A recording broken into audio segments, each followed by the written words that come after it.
Donna ISD has a 5-year plan for facilities maintenance and upgrades and the purchase of furniture and equipment.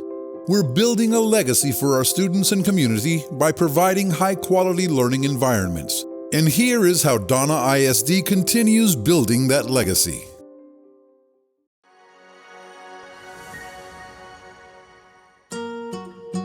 I would like to thank our Donna ISD Board of Trustees and our Superintendent, Dr. Dominguez, for making the funds available to replace all of our HVAC systems at Salinas STEAM Academy.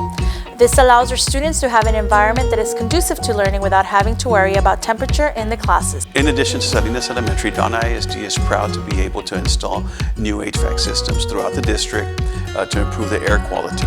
All this has been done 100% through ESSER funds.